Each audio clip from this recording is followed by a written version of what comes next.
My dear Shine family members, good morning. सबसे पहले तो शाइन परिवार के सभी कस्टमर्स जो आज माननीय न्यायालय के अंदर जो कार्रवाई हुई इसके बारे में जो लोग जानना चाहते थे या उड़ती उड़ाती खबरों के ज़रिए आपके पास लोगों ने अपनी तरह से फैब्रिकेटेड न्यूज़ ज़रूर पहुंचा दी होगी, लेकिन मैं आप सभी लोगों को पूरे के पूरे न्यायालय के अंदर की जो भी आज की गतिविधि थी मैं उसका विस्तार बताना चाहूँगा। शाइन परिवार पहले दिन से, जब से न्यायालय के अंदर ये मामला गया, पहले दिन से शाइन परिवार इस बात के लिए कटिबद्ध था कि शाइन परिवार के ऊपर जो भी लायबिलिटी है कस्टमर्स की या किसी प्रकार की प्लॉट की, पैसे की, वो हम उतारने में सक्षम थे, हैं और पूर्ण रूप से रहेंगे भी। ये हमारी तरफ से दाखिल की गई एक सप्लीमेंट्री की एक पेज की कॉपी है, जिसमें आपको मैंने सिर्फ इसलिए शेयर किया कि आप लोग ये जानें कि कंपनी इस पूरी प्रणाली में क्या कर रही है और कंपनी किस मुद्दे पर बात कर रही है। और इसके बाद भी कंपनी पूर्ण रूप से जब ओथ में लिख करके दे रही है कि हम अपने शाइन परिवार की लायबिलिटी को ख़त्म करना चाहते हैं, कोई भी कस्टमर हो उसका जो भी जेन्युइन पैसा आया वो देने के लिए हम तैयार हैं। कोई भी कस्टमर अगर उसके प्लॉट की रजिस्ट्री बाकी है हम वो करने को तैयार हैं। यानी पूर्ण रूप से हम न्यायालय के समक्ष अपनी बात को लिखित तौर में, एफिडेविट के तौर में दे करके आ रहे हैं कि आप सभी लोगों की लायबिलिटी ख़त्म हो। इससे पहले इसके ऊपर एक लाइन दी गई 142 करोड़। ये पैसा हमारा उन लोगों के पास में है, मैं इस पैसे की सफाई आपको नहीं दे रहा हूं, बल्कि उन लोगों के पास में है जो लोग चलती हुई कंपनी के वक्त में ही बेईमान होना शुरू हो चुके थे।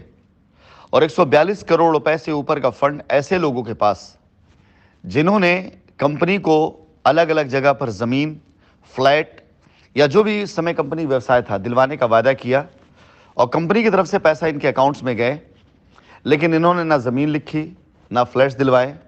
ये पैसा कंपनी का जो कंपनी ने एफिडेविट लिख कर दिया है, मुझे पूरा यकीन है कि इस पैसे के अलावा और भी जो पैसा मार्केट के अंदर कंपनी का मौजूद है, शाइन परिवार के सामने अगर एक बार लिस्ट आ जाए कि हमें अपने कस्टमर्स की कितने पैसे की रिटर्निंग करनी है या कितना हमें रजिस्ट्रियाँ करनी है, विश्वास जाने आपकी लायबिलिटी ख़त्म होते देर नहीं लगेगी, लड़ाई ख़त्म हो जाएगी।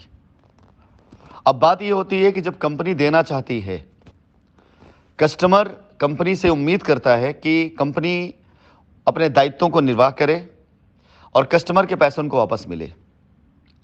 कस्टमर इस आशय के साथ में कंपनी की तरफ देखता है कि कंपनी ही इसकी जिम्मेदार है, कंपनी इसको वापस करे और उसकी रजिस्ट्री करे, उसको कब्जा दे। और कंपनी भी लिख करके दे रही कि हम ये करना चाहते हैं।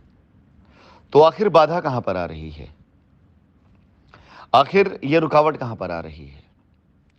तो मैं आपको बताना चाहूंगा कि इस पूरी कार्रवाई में 2-3 इस तरह के लोग आप शाइन परिवार कस्टमर की तरफ से इन्वॉल्व हैं, जिनका काम इस बात पे कतई नहीं है कि आपका पैसा आपको मिले, आपका प्लॉट आपको मिले, आपकी लायबिलिटी ख़त्म हो। उनका सिर्फ और सिर्फ एकमात्र मकसद है कि किस तरह से इस लड़ाई को लंबा खींचा जाए और उस लड़ाई को लंबा खींचने के लिए बेबुनियाद तरह की चीज़ों को हर बार कोर्ट में पेश करना, ताकि कोर्ट हर बार जांच एजेंसी को फटकार लगाए और हर बार फिर जांच एजेंसी अगली बार अगली तारीख की मांग करे। एक तरफ कस्टमर जिसका दर्द है, एक तरफ कंपनी जो उस दर्द को दूर कर सकती है और करना चाहती है, तत्पर भी करने के लिए। इन दोनों के बीच में ये जो लोग आप सभी लोगों की तरफ से नियुक्त किए गए हैं, इन लोगों की गई हरकतों या इनकी की गई ऐसी बेहुदा कोशिशें जिसका आपकी लायबिलिटी उतारने का कोई रास्ता नहीं मिल सकता है। एक शब्द भी न्यायालय के अंदर जो रखा गया है ऐसे लोगों की तरफ से, एक शब्द भी इस प्रकार के नहीं जिससे आपकी अपनी कोई लायबिलिटी खत्म होती हो। आरोप लगाए जाते हैं बिला वजह कि कंपनी ने 60,000 करोड़ रुपए से ऊपर का गबन किया, साक्ष्य नहीं मिलते। कंपनी इसके बाद भी यही निवेदन करती है कि जो कुछ है उसके हमें आप दस्तावेज दीजिए, हम उसको पूरा करने के तैयार हैं। इसके बाद तारीख लगती है और जांच एजेंसीज को दिया जाता है ऑर्डर कि आप जाइए और निष्पक्ष और गहन जांच करिए। इसके बाद जब अगली तारीख आती है तो अगली तारीख में फिर से ऐसी चीज़ें विवाद के तौर पे लाई जाती हैं जिससे आपका कोई लेन देन नहीं, कि कंपनी के ऑफिसेज हैं विदेशों में, कंपनी साउथ अफ्रीका लेके चली गई, बहुत कुछ ऐसी बातें जिससे आपका लेन देन नहीं। कंपनी उस बार भी यही अपील करती है, अपेक्षा करती है कि हमको हमारी लिस्ट दी जाए ताकि हम लायबिलिटी ख़त्म कर सकें, लेकिन वहाँ से भी कोई किसी प्रकार से ऐसा कोई कदम नहीं अपोजिशन लॉयर की तरफ से कि जो ये बात उठाए कि लायबिलिटी कैसे ख़त्म होगी। इसके बाद दुनिया भर के अखबार की कटिंगों को लगा करके हर बार ऐसे बेबुनियाद आरोपों की वजह से तारीख पे तारीख, तारीख पे तारीख और तारीख पे तारीख होती चली जा रही है। ये कोई फिल्म नहीं है जहां पर आप अफवाहों का बाजार गर्म करें और 3 घंटे के अंदर सारा निस्तारण हो जाएगा। रियल की लायबिलिटी है, 3 साल से निस्तारण नहीं हो पा रहा है क्योंकि डायरेक्शन और दिशा सही नहीं है लोगों की, और उन लोगों की वजह से जिन्होंने ऐसे गलत आरोप कंपनी पे लगाए हैं। हमारी इस एफिडेविट के अंदर हमने ऐसे एफआईआर्स को भी संबोधित किया है, सम्मिलित किया है, जो प्राइमा फेसिया यानी प्रथम दृष्टया देखने में ही लगता है कि एफआईआर गलत कराई गई हैं।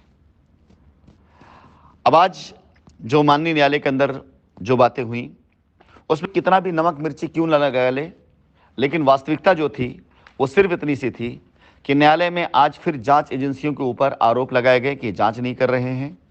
लेकिन जांच एजेंसियां भी कहां से लेकर के आएंगी डेटा? अगर 60,000 करोड़ का गबन हुआ होगा तभी तो लेकर के आएंगी, अगर पैसा विदेश गया तभी तो लेकर के आएंगी, अगर कोई ऐसा कार्य किया तभी तो लेकर के आएंगे जो कार्य गलत हो। 60,000 करोड़ का आरोप, बाहर पैसा भेजने का आरोप, गबन का आरोप, बहुत कुछ ऐसे आरोप जो आज तक जांच एजेंसी सम्मिलित नहीं कर पाई। अब मैं निवेदन करूंगा शाइन परिवार के उन सभी कस्टमर्स से, मैं निवेदन ही कर सकता हूं क्योंकि इस पूरी प्रक्रिया में ना हमारा कोई लाभ है और ना कोई हानि है। अगर कोई हमारे ऑफिसेस पहले फ्रीज हो गए हैं, खुले होते तो हमें कोई चिंता होती। हमारी साइटों पर कार्य पहले से बंद है, अगर चल रहा तो हमें चिंता होती। रह जाती बात, माननीय न्यायालय में उठाया जाता है ये गाड़ियां हैं, ये चीजें जो है सब ले लो। हमने तो खुद अपने पैरोकार से ये बात कह दी है कि जितनी गाड़ियां हैं खुद लेकर खड़ी करा दो और बाकायदा लिखित दे दो कि जितनी भी गाड़ियां कंपनी नाम पर सब जमा कर लीजिए, सब जब्त कर लीजिए आप, हमें नहीं आवश्यकता है। लेकिन कंपनी का रास्ता खोला जाए ताकि कंपनी लायबिलिटी उतार सके। हमें बताया तो जाए कि हाँ हमारी लायबिलिटी है कितनी, 60,000 करोड़ है कि 1,000 करोड़ है कि 80 करोड़ है, कितनी हमें बताया तो जाए। मुझे नहीं लगता है कि जब तक हमारे कस्टमर नहीं चेतेंगे, नहीं जागेंगे, नहीं सचेतेंगे, जिन्होंने इस तरह के कदम उठाए हैं जो लीगल तरफ उनको ले जाता, तब तक ये लायबिलिटी खत्म हो पाएगी। अन्यथा लड़ते रहे आप अभी लड़ाई अपनी, आप खुद देख रहे हैं हमारी तरफ से नहीं आपके वकीलों की तरफ से ही ऐसे आरोप लगाए जा रहे हैं, ऐसे भ्रम फैलाए जा रहे हैं जिसकी तारीख पे तारीख लग रही है। अगस्त से सितंबर, सितंबर से अक्टूबर, अक्टूबर से नवंबर, नवंबर से दिसंबर आ चुका है और अब तक इन 4 मास में अगर कंपनी को रास्ता दिया गया होता तो अब तक लायबिलिटी हम खत्म कर चुके होते।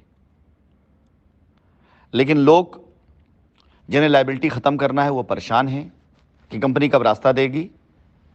कंपनी परेशान है कि लायबिलिटी कैसे खत्म किया जाए, जल्द से जल्द खत्म कीजिए लायबिलिटी, क्योंकि सैकड़ों करोड़ रुपए की लायबिलिटी अगर है तो हजारों करोड़ रुपए मार्केट से लेना भी है कंपनी को।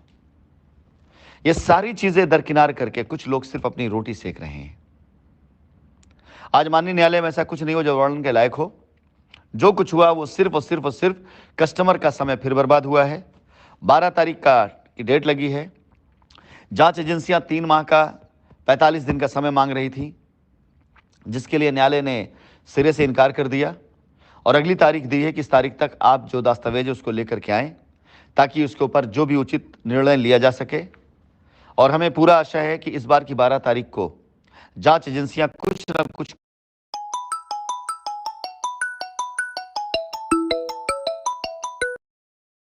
ऐसे डॉक्यूमेंट जरूर पेश करेंगे जो साक्ष्य इस बात के होंगे कि कंपनी की लायबिलिटी कितनी है।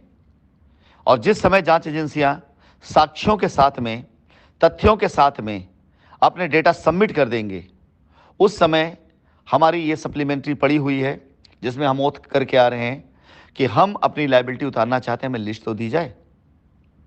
बस आप सभी शाइन परिवार कस्टमर से यही कहना निवेदन है कि कुछ ऐसा प्रयास आप कस्टमर मिलकर करें ताकि न्यायालय के समक्ष आपकी भी आवाज जाए कि अगर जांच में कुछ नहीं मिल पा रहा है तो जांच करते रहिए, गहन जांच करिए, लेकिन साथ ही साथ एक विंडो ऐसा तो दीजिए जहां पर कंपनी जो कह रही है उसको पूरा करके दिखा सकती है। तो एक बार आजमा लीजिए। अगर कंपनी ये कह रही कि हमें लिस्ट दिया जाए, हम लायबिलिटी खत्म करेंगे, तो कोई ऐसा रास्ता बनाया जाए जिससे कंपनी लायबिलिटी खत्म करने का प्रयास कर सके। और मैं एक बात कहना चाहूंगा, जांच एजेंसियां भी अच्छे से जानती हैं, माननीय न्यायमूर्ति भी अच्छे से जानते हैं, विद्वान अधिवक्ता भी अच्छे से जानते हैं, और पूरी न्यायिक प्रक्रियाओं में जुड़ा हर एक व्यक्ति अच्छे से जानता है कि यदि कहीं कुछ घोटाला हुआ होता तो कुछ ना कुछ तो अब तक सामने आता।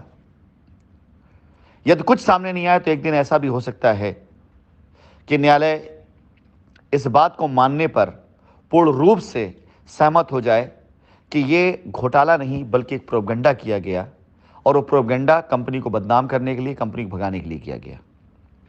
और इसके पात्र मात्र कुछ लोग थे जिन्होंने अपने निहित स्वार्थ के कारण न जाने कितने हजार और लाखों लोगों के जिंदगी से, कैरियर से, पैसे से मजाक कर डाला। सत्यमेव जयते तभी हो सकता है जब सत्य के साथ खड़े होकर के लड़ेंगे, सत्य की विजय जरूर होगी। लेकिन आप खुद सोचिए कि झूठे आरोप लगा करके कि पैसे के गबन कर लिया गया, 60,000 करोड़ लेके भाग गए, दुबई के अंदर या लंदन के अंदर ऑफिस खरीद लिया गया, अफ्रीका पैसा भेज दिया गया, ये सारी चीजें क्या ये सत्य के हथियार हैं? अगर ये सत्य होता तो अब तक जरूर जीत जाता। और अभी हमारे विद्वान अधिवक्ताओं की तरफ से साक्ष्य सबूत नहीं पेश किए गए, क्योंकि हम भी इंतजार कर रहे हैं कि पहले जांच एजेंसी और अपोजिशन की तरफ से चीजें आ जाएं हमारे सामने, उसके बाद हम अपनी तरफ से मजबूत और पर्याप्त साक्ष्य आपके सामने रखेंगे। धन्यवाद।